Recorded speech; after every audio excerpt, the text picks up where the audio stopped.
ईश्वर हमारे खुदा यीशु मसीह का फजल हमेशा हम सबों के साथ होता रहे। ईश्वर आज हम एक फर्मा बरदार दुआ पर गौर करेंगे। एक ऐसी दुआ जिसकी बदौलत खुदावंद ने अपने बंदे को नहायत फजीलत बख्शी। ईश्वर ये दुआ हमारे खुदा यीशु मसीह ने मांगी थी आखिरी फसह के बाद बाग़-ए-गतसम में।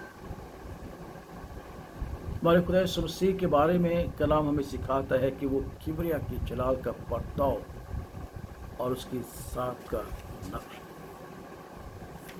हमारे खुदा यीशु मसीह के बारे में जब्राइल फरिश्ता ने मुकद्दसा मरियम को ये पैगाम दिया कि तू उसका नाम यस्सु रखना, वो बुज़ुर्ग होगा और खुदा ताला का बेटा कहलाएगा और खुदा उसके बाप दाऊद का तख्त उसे देगा और वो याकूब के घराने पर अबद तक बादशाही करेगा और उसकी बादशाही का आखिर न होगा।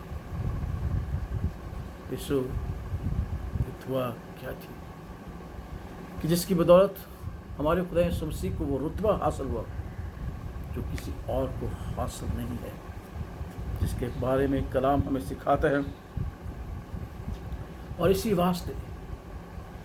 इसी वास्ते खुदा ने भी उसे बहुत सरबुलंद किया और उसे वो नाम बख्शा जो सब नामों से आला है, ताकि यीशु के नाम पर हर एक घुटना झुके, खा आसमानियों का हो, खा ज़मीनियों का, खा उनका जो ज़मीन के नीचे हैं, और खुदा बाप के जलाल के लिए हर एक ज़ुबान इकरार करे कि यीशु मसीह खुदावंद है।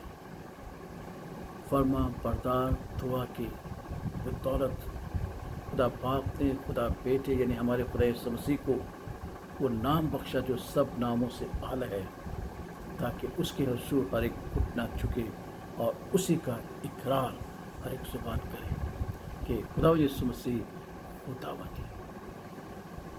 दुआ क्या थी? खुदा का पाक कलाम हमें सिखाता है कि जब खुदा यीशु मसीह ये दुआ मांग रहा था उसकी कैफियत क्या थी। मुक़द्दस लूका उसके 22वें बाब की हम 44वीं आयत में देखते हैं कि मुक़द्दस लूका खुदा यीशु मसीह की कैफियत को बयान करते हुए कहते हैं कि उसका पसीना गोया खून की बड़ी बड़ी बूंदें होकर ज़मीन पर टपकता था। उसका पसीना खून की बड़ी बड़ी बूंदें बनकर टपकता था दिल सोज़ी के साथ। और वो दुआ ये थी 45वीं आयत में, ऐ बाप अगर तू चाहे तो ये प्याला मुझसे हटा ले, तो भी मेरी मर्जी नहीं बल्कि तेरी मर्जी हो। ये फर्मा बरदार दुआ हमारे खुदा यीशु मसीह ने मांगी कि ऐ खुदावंद मेरी मर्जी नहीं तेरी मर्जी पूरी हो। और कलाम हमें सिखाता है कि खुदा यीशु मसीह की इस फर्मा बरदार दुआ ने खुदा यीशु मसीह की फर्मा बरदारी को ज़ाहिर किया। उसने मौत बल्कि सलीबी मौत द्वारा की, इसलिए खुदावंद उसे वो नाम बख्शा जो सब नामों से आला है। यीशु मेरी मर्जी नहीं तेरी मर्जी। हम दुआ रबानी पढ़ते हैं, हर रोज़ पढ़ते हैं और कई बार पढ़ते हैं और कहते हैं कि खुदा तेरी बादशाही है, जैसे तेरी मर्जी आसमान पर पूरी होती है ज़मीन पर भी पूरी हो। लेकिन शायद हमारी दुआ में ये फर्मा बरदारी न हो कि खुदावंद मेरी मर्जी नहीं तेरी मर्जी हो।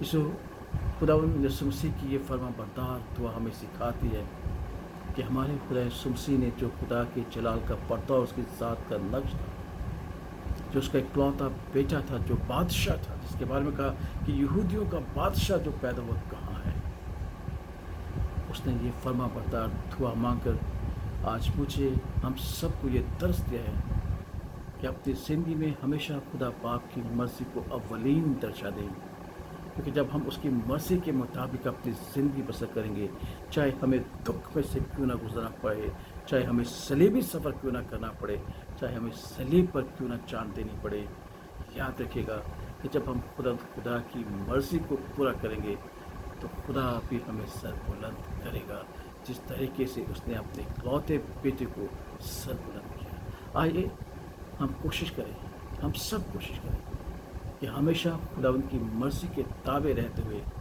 फर्मा बरदार दुआ मांगें, ताकि खुदावंद की मर्ज़ी हमारी ज़िंदगी में, मेरी ज़िंदगी में, आपकी ज़िंदगी में, हम सबों की ज़िंदगी में पूरी हो, और खुदावंद का जलाल हमारी बदौलत इस दुनिया पर ज़ाहिर हो, और खुदावंद के पाक कलाम की सदाकत सब जाने कि खुदा का पाक कलाम सच्चा और बरहक है, क्योंकि खुदावंद खुदा जो सादिकुल कौल है, इसने अपने बेटे के वसीला से हमसे मोहब्बत की, उसने खुदा बाप की मर्ज़ी को पूरा किया जो खुदा के कलाम के मुताबिक है। इसलिए आइए हम भी अपनी ज़िंदगी में कोशिश करें कि इस कलाम के मुताबिक ज़िंदगी बसर करते हुए खुदा बाप की मर्ज़ी को पूरा करते हुए एक ताबियादार दुआ मांगते हुए खुदा उनके फजल को, उसकी बरकत को, उसके रहम को, उसकी शफकत और उसके इत्मीनान को हासिल करें। खुदा हम सबको बड़ी बरकत और सलाम की इनायत करे। आमीन।